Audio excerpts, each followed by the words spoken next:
Hi friends, welcome back to my channel. ఈరోజు మీకు ఈ సీరియల్లో ఏం జరిగిందో తెలుసుకోవాలి అనుకుంటున్నారా? అయితే వెంటనే మనం సీరియల్లోకి వెళ్ళిపోదాం.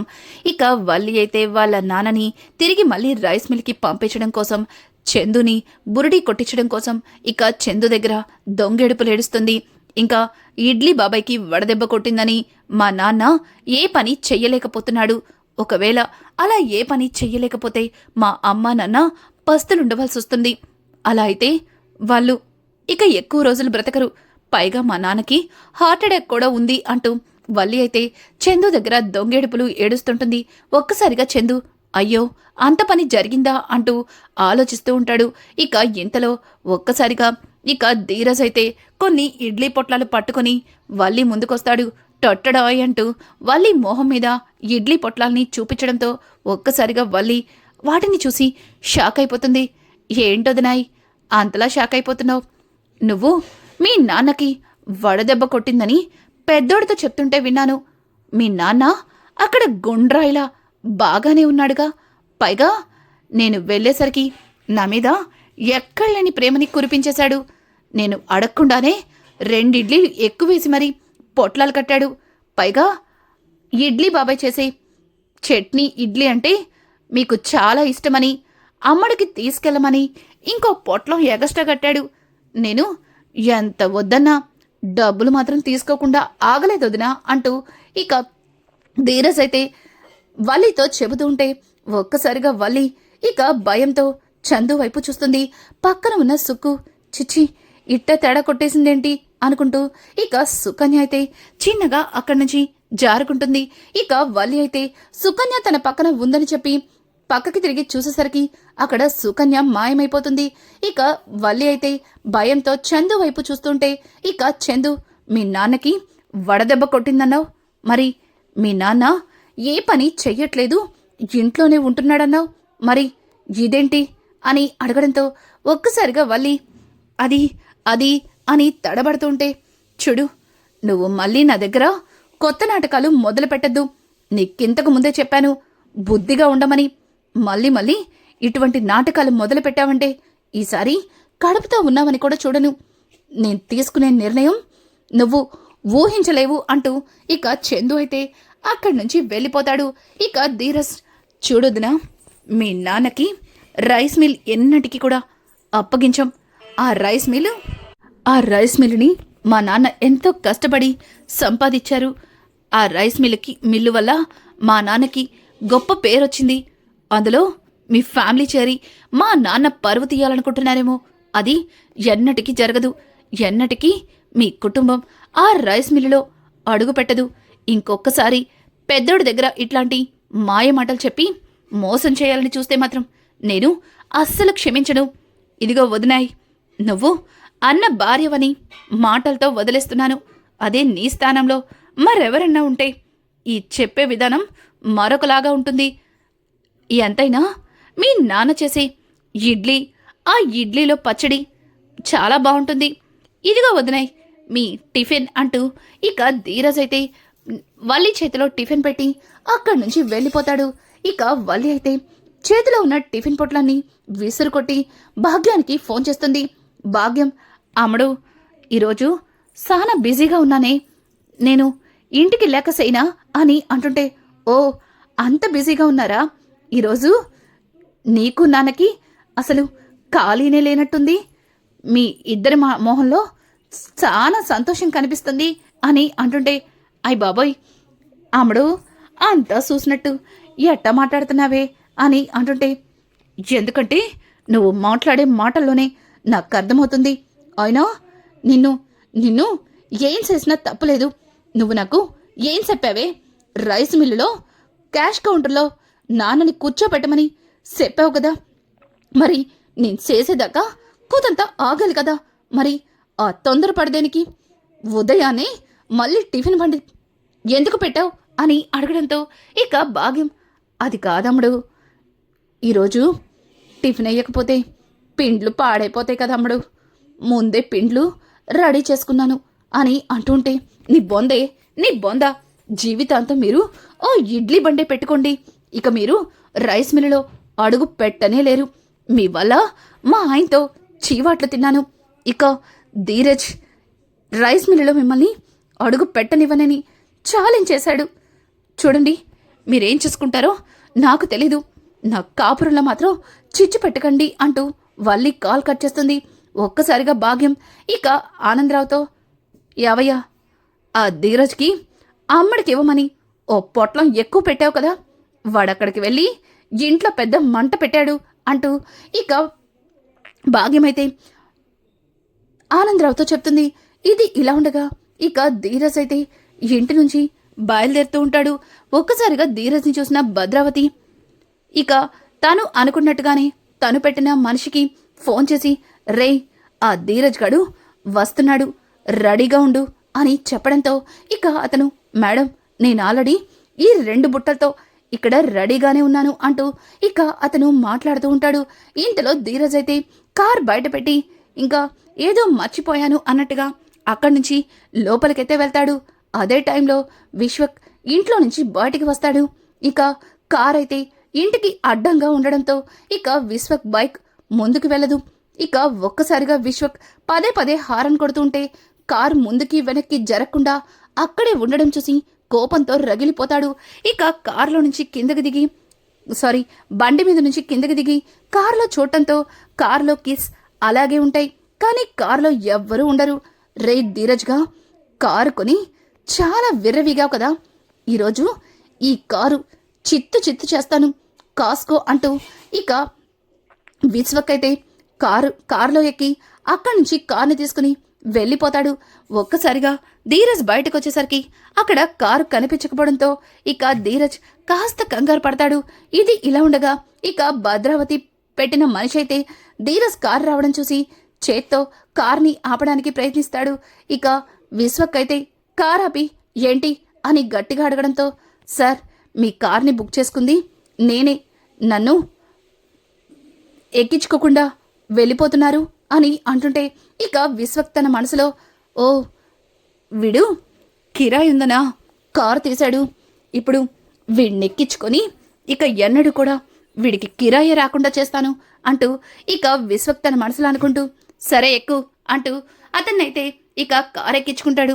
ఇక విశ్వక్ అయితే తన మనసులో, వీడిని తీసుకెళ్లి ఈ చెట్టుకు గుద్దిచ్చేశానంటే కారుతో పాటు వీడు కూడా చస్తాడు, ఇక ఈ కార్ని ఆ పోలీసులు సీజ్ చేస్తారు అని చెప్పి తన మనసులో అనుకుంటూ అక్కడి నుంచి విశ్వక్ ఫాస్ట్గా కారులో బయలుదేరతాడు. ఒక్కసారిగా విశ్వక్ చుట్టూ పోలీసులైతే చేరుకుంటారు. ఇక పోలీసులను చూసిన విశ్వక్ షాక్ అయిపోతూ, ఏయ్, ఏంటి ఇంతమంది పోలీసులు ఒకేసారి ఈ కార్ని చుట్టుముట్టారు అని ఇక విశ్వక్ అయితే వాళ్ళని అడగడంతో ఒక్కసారిగా పోలీసుని చూసిన ఆ వ్యక్తి అయితే ఇక ఆ బుట్టల్ని కారులోనే విడిచిపెట్టి అక్కడి నుంచి తప్పించుకుని పారిపోతాడు. ఇక విశ్వక్ అయితే, రేయ్ ఆగరా, ఎందుకురా పారిపోతున్నావు అని గట్టిగా అరవడంతో ఇక పోలీసులైతే, ఏయ్, కారు మొత్తం చెక్ చేయండి అని చెప్పడంతో ఇక కారులో ఉన్న 2 బుట్టల్ని ఓపెన్ చేసేసరికి అందులో కొన్ని మారక ద్రవ్యాలు కనిపిస్తాయి. ఒక్కసారిగా వాళ్ళు, ఏయ్, కారులో ఇలా ఈ మారక ద్రవ్యాల్ని ఎక్కడికి తీసుకెళ్తున్నావు, అయినా వాడెందుకు పారిపోతున్నాడు చెప్తావా లేదా అంటూ పోలీసులైతే విశ్వక్ని నిలదీస్తూ ఉంటే ఒక్కసారిగా విశ్వక్ షాక్ అయిపోతాడు. చూడండి, నేనెవరో మీకు తెలీదు, అయినా వాటిని నేనెందుకు తీసుకొస్తాను, వాటిని తీసుకుని ఎక్కింది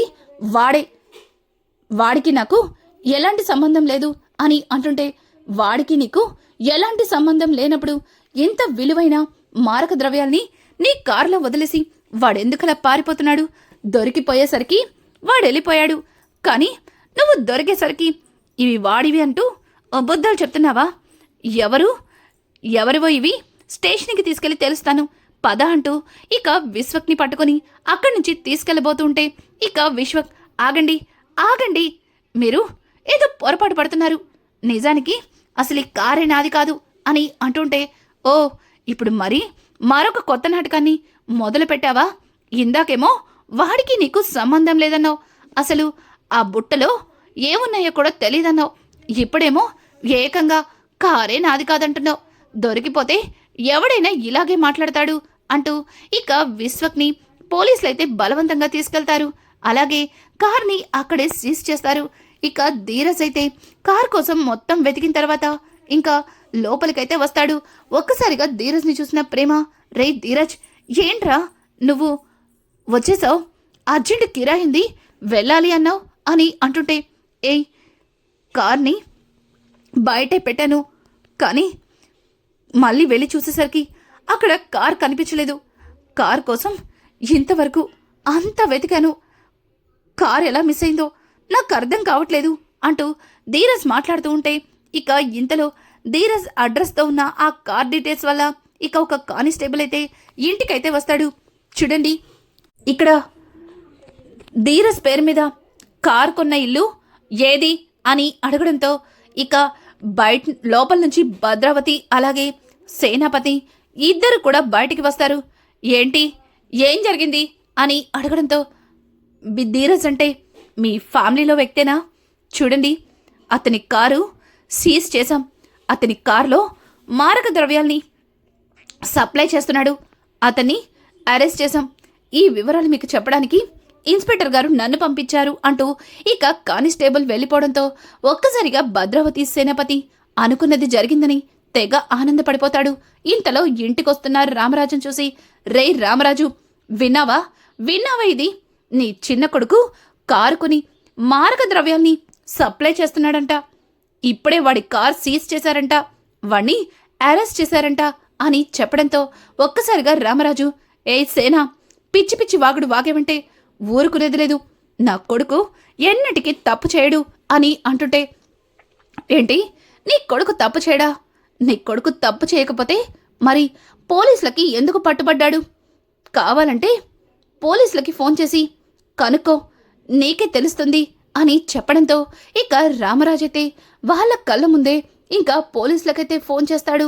ఒక్కసారిగా పోలీసులు కూడా, అవును సార్, ధీరజ్ అనే వ్యక్తి అరెస్ట్ అయ్యాడు, అతను డ్రైవ్ చేసే కార్ని కూడా సీజ్ చేశాం అని చెప్పడంతో రామరాజు ఒక్కసారిగా తన చేతిలో ఉన్న మొబైల్ని కింద పడేయబోతుంటాడు.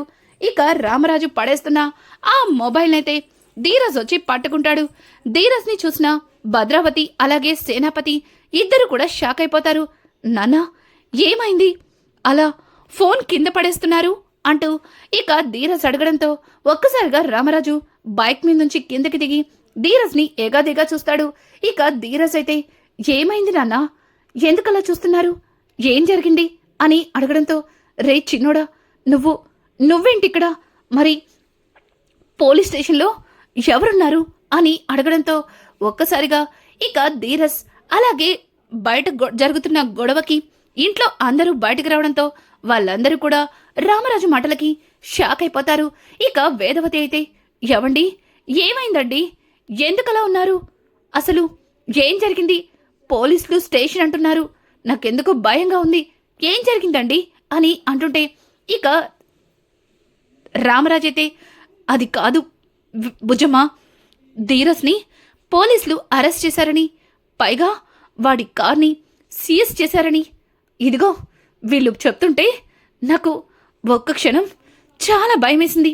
పైగా స్టేషన్కి ఫోన్ చేసి నేను కూడా కనుక్కున్నాను, అక్కడ ధీరజ్ని అరెస్ట్ చేశామని చెప్పారు అని అంటుంటే, అదేంటండి, ధీరజ్ని అరెస్ట్ చేయడమేంటి, చిన్నోడు ఇంట్లోనే ఉన్నాడు కదా అంటూ ఇక వేదవతి మాట్లాడుతుంటే అక్కడే ఉన్న ప్రేమ నర్మద, అవును మావయ్య గారు, ధీరజ్ ఇంట్లోనే ఉన్నాడు కదా, మరి ధీరజ్ని అరెస్ట్ చేయడమేంటి, అసలు ఏం జరిగిందో ఏంటో ఒకసారి ఇలా ఇవ్వండి అంటూ ఫోన్ తీసుకుని తనే స్టేషన్కి ఫోన్ చేస్తుంది.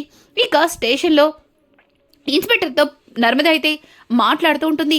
చూడండి, ఆ కార్ని సీజ్ చేశారా, అసలు ఆ కార్ని డ్రైవ్ చేసింది ఎవరు అని అంటుంటే ఇక అక్కడే ఉన్న కానిస్టేబుల్, ఏ బాబు, నీ పేరేంటి అని అడగడంతో, నా పేరు విశ్వక్ అని చెప్పడంతో ఒక్కసారిగా కానిస్టేబుల్ చెప్పిన మాటకి ఇక నర్మద షాక్ అయిపోతుంది. ఇక నర్మద అయితే ఫోన్ కట్ చేసిన తర్వాత ఇక ధీరజ్ వైపు చూసి, ధీరజ్, అసలు నీ కార్ నువ్వు ఎవరికిచ్చావు అని అడగడంతో, వదిన, కార్ని ఉదయాన్నే నాకు కిరాయి వచ్చిందని కార్ తీసి బయట పెట్టాను, కానీ నేను లోపలికెళ్ళి బయటకు వచ్చేసరికి కార్ కనిపించలేదు, నేనే వెళ్ళి కార్ కోసం కంప్లైంట్ ఇద్దామనుకున్నాను, కానీ ఇదిగో ఇంతలో ఈ గందరగోళం అసలు నా కార్ని ఎవడేసుకెళ్ళాడు? అసలు ఆ కార్ని సీజ్ చేయడమేంటి? నాకేం అర్థం కావట్లేదు అని అంటుంటే ఇక ఒక్కసారిగా నర్మద అయితే జరిగింది మొత్తం అర్థం చేసుకొని ఇక భద్రావతి సేనాపతి వైపు చూస్తుంది. ఇక భద్రావతి సేనాపతి ఒకరినొకరు చూసుకుంటూ ఆశ్చర్యపోతూ ఉంటే ఇక నర్మద అయితే చూడండి, కార్ని ధీరజ్కి తెలియకుండా దొంగతనంగా వేసుకెళ్ళి అక్కడ మీరు ప్లాన్ చేసినట్టుగానే ఆ మారక ద్రవ్యాలు పట్టుకుని ఎక్కిన కార్ అతను పోలీసులకి అడ్డంగా పట్టుపడ్డాడు. మీ అబ్బాయి విశ్వక్, మీ పెంపకం ఇదేనా? మీరు మీ పిల్లల్ని చాలా పద్ధతిగా చాలా అనుకువగా పెంచామని విర్రవీగడం కాదు, కాస్త ఎప్పుడు ఏం చేయాలో, ఎప్పుడు ఎవరితో ఎలా మెసులుకోవాలో కూడా నేర్పించాలి కదా. ముందు మా మావయ్య గారిని వేలెత్తి చూపించడం కాదు, ఆ విశ్వక్ని పద్ధతిగా పెంచడం కూడా నేర్చుకోవాలి అని అంటుంటే ఒక్కసారిగా భద్రావతి ఏం మాట్లాడుతున్నావు అని అంటుంటే నేనేం మాట్లాడుతున్నాను, మీరు తీసిన గోతులో మీరే పడ్డారు అంటున్నాను అని అంటుంటే అక్కడే ఉన్న ప్రేమ అక్క ఏమైందక్క, నువ్వు ఏం మాట్లాడుతున్నావో నాకు అర్థం కావట్లేదు అని అంటుంటే కారు బయట పెట్టినా ధీరజ్ లోపలికి వచ్చేసరికి ఆ విశ్వక్ మీ అన్నయ్య ధీరజ్ కార్ని పాడు చేయడం కోసం కార్ తీసుకుని బయటికి వెళ్ళాడు. కానీ విశ్వక్కి కార్ తీసుకుని వెళ్ళిన సంగతి తెలియక వీళ్ళు ముందుగా ప్లాన్ చేసినట్టుగానే మారక ద్రవ్యాలతో ఒకడు కారెక్కాడు. వాడి వల్ల ఆ పోలీసులు కార్ని సీజ్ చేశారు. పైగా ధీరజే విశ్వక్ని అరెస్ట్ చేశారు. అది తీసుకొచ్చి మనకి చెప్పారు. వీళ్ళకి దొరికిన అవకాశాన్ని వదులుకోకూడదని ఇదిగో ఇలా మావయ్య గారిని దుమ్మెత్తి పోస్తున్నారు. కానీ వాళ్ళు తీసుకున్న గోతులో వాళ్ళే పడతారని వాళ్ళు అస్సలు అనుకోలేదు పాపం అంటూ ఇక నర్మద మాట్లాడుతుంటే ఏం మాట్లాడుతున్నావు? ఇదంతా మేం ప్లాన్ చేయడం ఏంటి? అసలు నువ్వు ఏం మాట్లాడుతున్నావు అని అంటుంటే చూడండి, మీరెలాంటి వారో, మీరు ఎలాంటి పనులు చేస్తారో ఆ మాత్రం తెలియని అమాయకురాల్ని కాదు. మీరు నిన్న సాయంత్రం పోలీస్తో అలాగే ఒక వ్యక్తితో మాట్లాడడం నేను చూశాను. పైగా అతనితో కలిసి మీరేదో ప్లాన్ చేసిన సంగతి కూడా నాకు తెలుసు. దీని గురించి నేను చెప్పాలి అనుకునే లోపే ఇది మీరు అమలు చేశారు. మీరు చేసిన పనికి మీరే ఇరుక్కున్నారు. దేవుడనేవాడు మంచి వాళ్ళ వైపే ఉంటాడని ఇప్పటికైనా మీకు అర్థమైందా? అయినా ధీరజ్ మరెవరో కాదు, స్వయానా మీ ఇంటి అల్లుడు, ప్రేమ భర్త. అల్లుణ్ణి ఇబ్బంది పెట్టి కూతుర్ని బాధ పెట్టడానికి మీకసలు సిగ్గనిపించట్లేదా అంటూ ఇక నర్మద అయితే భద్రావతిని అలాగే సేనాపతిని నిలదీస్తుంది. ఇంతలో రేవతి అలాగే భద్రావతి తల్లి అక్కడికి రావడంతో నర్మద మాటలన్నీ వింటారు. ఒక్కసారిగా ఇక రేవతి అలాగే వాళ్ళ అత్తగారైన పెద్దావిడ ఇద్దరు కూడా సేనని భద్రావతిని నిలదీస్తూ ఉంటారు. ఏంటండి ఇదంతా? మీరెందుకండి ఇలా చేస్తున్నారు? ఇప్పటికే వాడు మొన్నటి దాకా జైల్లో ఉండొచ్చాడు.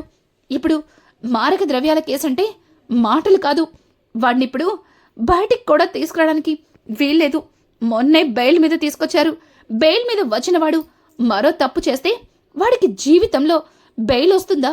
అలాగే వాడి కేసు శిక్షలో ఏమాత్రం శిక్షని తగ్గుతుందా?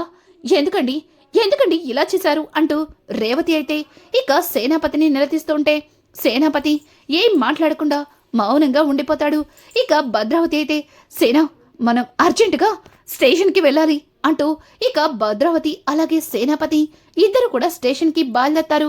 ఇక ధీరజ్ అయితే వదినా, మరి నా కారు పరిస్థితి ఏంటి? ఇప్పటికే నేను దాని మీద ఈఎంఐ కట్టాలి. పైగా ఇప్పుడు కార్ సీజ్ చేశారు. ఇప్పుడు నా కార్ నేను ఎలా తెచ్చుకోవడం అని అంటుంటే ఇక నర్మద అయితే చూడు ధీరజ్, నువ్వేం కంగారు పడకు. నాకు తెలిసిన ఆఫీసర్లందరితో మాట్లాడతాను. నీ కార్ని సీజ్ చేయకుండా నేను కాపాడతాను అంటూ ఇక నర్మద అయితే ధీరజ్కి నచ్చ చెప్తుంది. ఇంకా రామరాజు అయితే నర్మద తెలివితేటలు అలాగే నర్మదా చురుకుతనం తెలుసుకుని చాలా అంటే చాలా ఆనందపడతాడు. ఇంకా అలాగే ధీరజ్ని దగ్గరికి తీసుకుని హత్తుకుంటాడు. రానున్న ఎపిసోడ్స్ అయితే మరింత ఇంట్రెస్టింగ్గా మారిపోతున్నాయి. ఈ వీడియో మీకు నచ్చినట్టయితే లైక్ చేసి సబ్స్క్రైబ్ చేయడం మాత్రం మర్చిపోకండి. Thanks for watching. Hi friends, welcome back to my channel. ఈరోజు మీకు ఈ సీరియల్లో ఏం జరిగిందో తెలుసుకోవాలి అనుకుంటున్నారా? అయితే వెంటనే మనం సీరియల్లోకి వెళ్ళిపోదాం. ఇక వల్లి అయితే వాళ్ళ నాన్నని తిరిగి మళ్ళీ రైస్